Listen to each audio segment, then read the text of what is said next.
Miss হবে না আপনার পছন্দের টিভি শো। দেখুন জি5 অ্যাপে একদম ফ্রি। আমি আজকে এমন একজনের কথা বলবো, স্যার আমরা তো সকলেই জানি যে মেয়েরা চিরকাল নির্যাতিতা, সমস্ত রকম অত্যাচার মেয়েদেরকে সহ্য করতে হয়, মেয়েদেরকে আমরা দ্বিতীয় শ্রেণীর নাগরিক হিসেবে কনসিডার করি। কিন্তু স্যার তার ব্যতিক্রম তো হয়। একজন ছেলে, তাকে কতটা মানসিক নির্যাতন সহ্য করতে হয়েছে, কতটা অত্যাচারিত হতে হয়েছে, তারই ছবি আমি তুলে ধরার চেষ্টা করব। তাই উইথ ইউর পারমিশন আমি আজকে সাক্ষ্য পরাগ ব্যানার্জিকে ডেকে নেব। উনি আসলেই আপনি বুঝতে পারবেন উনি কেন অভিযোগটা করেছেন। উনি আসলেই আপনি বুঝতে পারবেন একজন ছেলেকে কতটা নির্যাতন সহ্য করতে হয়েছে, কতটা মানসিক শারীরিক নির্যাতন উনি সহ্য করেছেন। সেটাই আমি আজকে তুলে ধরার চেষ্টা করব স্যার। অবজেকশন মিলর্ড, এটা কোনো থিয়েটার হল নয়। আমরা এখানে থিয়েটার করতে আসিনি, আমরা থিয়েটারের কুশীলব নই। উনি যেভাবে বর্ণনা করছেন মনে হচ্ছে প্রত্যেকটা ঘটনার সাক্ষী উনি নিজে থেকেছেন।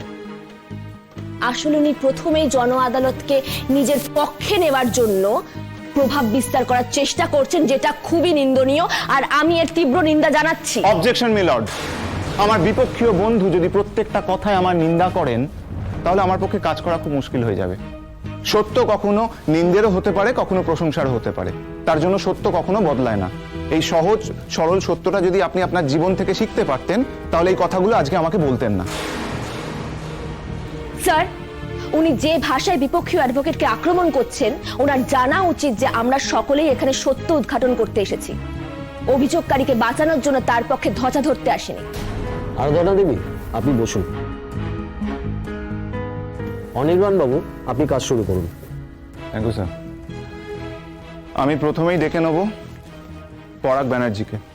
অনুমতি দেওয়া হলো। পরাগ ব্যানার্জি, কাজ করে আসুন। ম্যাডাম, ম্যাডাম কি বুঝছেন? ওরা তো দেখছি পুরো আটঘাট বেঁধেই নেমেছে, কি হবে? আমার তো আটঘাট বাঁধার দরকার নেই, ওনার দরকার আছে, কারণ উনি কেসটাকে জেতাতে চাইছেন। আমি তো সত্যের পক্ষে, আমার তো কেসটা আলাদা করে জেতানোর কিছু নেই। যা তথ্য, যা ঘটনা, সেটাকে সঠিকভাবে প্রমাণ করতে পারলেই সবটা খোলসা হয়ে যাবে। তবে এর জন্য শিমুলের সাক্ষ্যটা খুবই জরুরি। শিমুলকে আমি বারবার বলেছি উনি যেন বিপক্ষীয় উকিলের কথার প্রশ্নবাণে আর কি ভেঙে না পড়ে। যাহা বলিব সত্য বলিব, সত্য বই মিথ্যা বলিব না।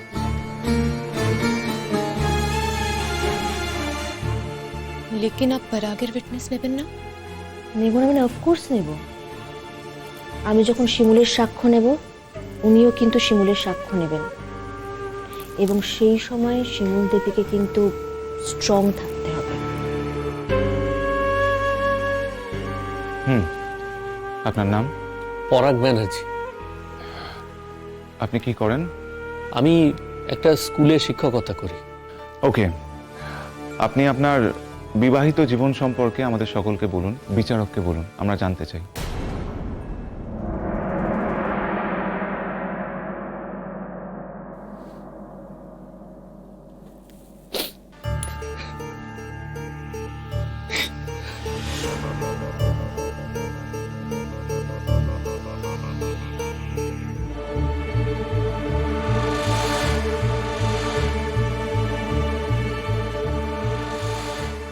কি আপনি কাঁদছেন কেন? আপনাকে তো বলেছিলাম আমি বারবার আপনি কাঁদবেন না, আপনি কাঁদবেন না প্লিজ। উনি আমাদের দণ্ডমুণ্ডের কর্তা। আপনার যেটা মনে হচ্ছে আপনি বলুন, আপনি কাঁদবেন না প্লিজ।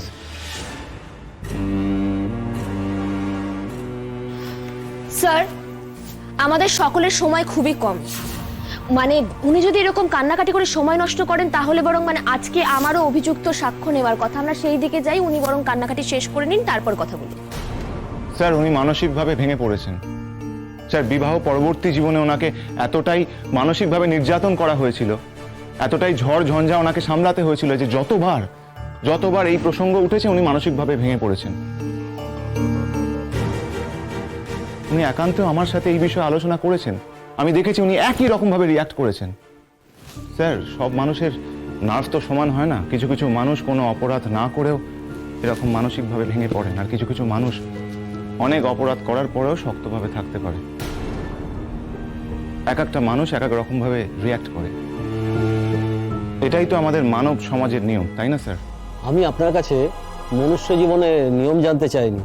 আপনার সাক্ষ্য গ্রহণ করা হলে করুন, আর আপনি যদি সাক্ষী দিতে না পারেন আদালতে সময় নষ্ট করবেন না। না না স্যার, না না স্যার, উনি পারবেন, উনি পারবেন। আপনি পারবেন তো সাক্ষ্য দিতে? বলুন। হ্যাঁ হ্যাঁ, পারবো স্যার। এই তো বেশ কান্নাকাটি ভুলে গেছে। নিন শুরু করুন এবার।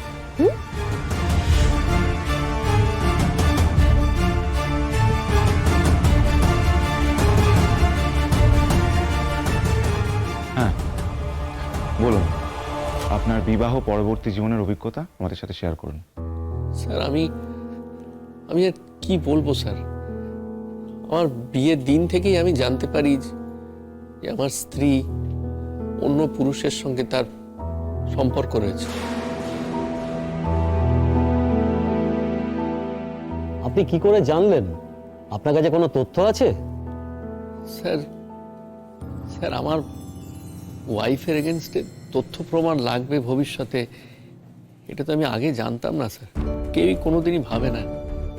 সেই কারণে স্যার আমার কাছে তথ্য প্রমাণ নেই স্যার, সাক্ষীও নেই।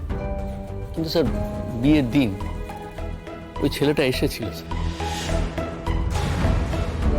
এবং ওরা আড়ালে গিয়ে নিজেদের মধ্যে কথাবার্তা বলছিল। আমার চোখে পড়ে, সেটা চোখে পড়াতে আমার একটু সন্দেহ হয়। কিন্তু স্যার পরে আমি স্যার নিজেকে বোঝাই যে এটা হয়তো আমার ঠিক হচ্ছে না, আমি হয়তো আমার মন অনুদার বলে আমি এরকম ভাবছি।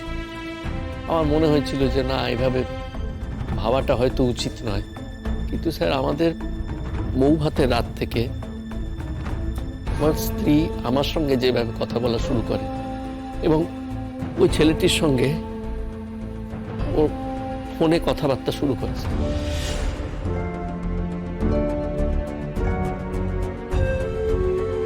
আমি তো প্রথমে বুঝতে পারতাম না যে ওরা কথা বলছে। হ্যাঁ, ফোনেই কথা বলতো, কিন্তু স্যার ওদের কথাবার্তা বলার যা ভঙ্গি, সেটা দেখে স্যার আমি নিশ্চিত হয়েছিলাম যে ওদের মধ্যে কিছু একটা ব্যাপার চলছে। কিন্তু আমি স্যার কোনোদিন নিজের থেকে ওকে কিছু বলিনি।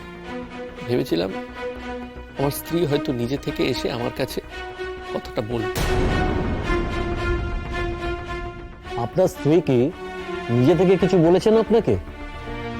না স্যার, ও বললে তো মিটেই যেত। ও নিজের থেকে কিছু বলেনি স্যার। কিন্তু কি জানেন, আমাদের বিয়ের অব্যবহিত পরেই ওর যে বয়ফ্রেন্ড ছেলেটি আমাদের পাড়ারই কাছাকাছি একটা অফিসে, মানে ওখানে বদলি হয়ে আসে আর কি। তারপরে স্যার দুপুরবেলা আমরা বাড়িতে কেউ যখন থাকতাম না, তখন কিন্তু আমাদের বাড়িতে আসতো শিমুলের সঙ্গে দেখা করতে। জি5 ডাউনলোড করুন আর সব এপিসোড দেখুন একদম ফ্রি।